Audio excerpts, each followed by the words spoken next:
Et donc, dernière petite chose à voir ensemble, hein, c'est l'expansionnisme en fait de chaque régime totalitaire. Tous les régimes totalitaires vont être basés sur une volonté de s'étendre en fait, donc de créer un homme nouveau et ensuite d'étendre cet homme nouveau un petit peu partout.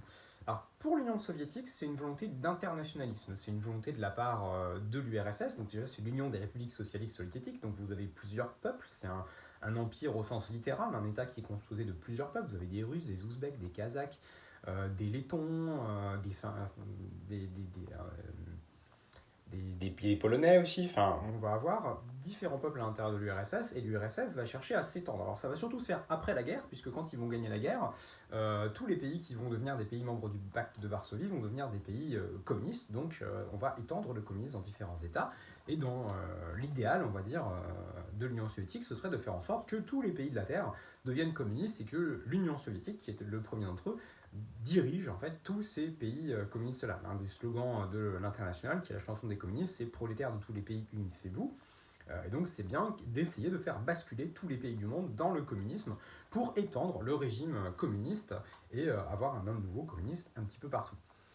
Alors chez les nazis, on a la même volonté de s'étendre, mais c'est là aussi différent, puisqu'on a une idéologie différente. C'est une volonté de conquête, hein, d'oppression, de mise au service de la race supérieure, les Aryens, des pays qui peuvent être conquis principalement à l'Est.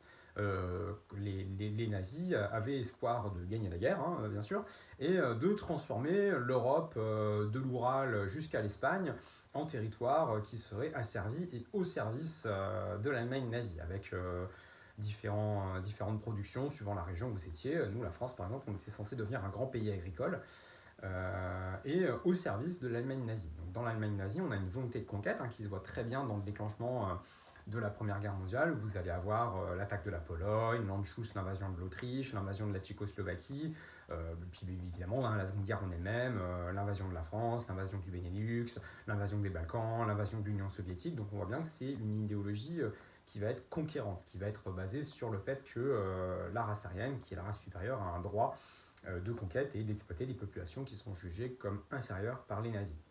Donc voilà, on a bien deux idéologies très différentes, mais à chaque fois une volonté d'expansion, de réaliser alors soit des conquêtes militaires dans le cas de l'Allemagne, soit de convertir au régime communiste les autres pays dans le cas de l'Union soviétique.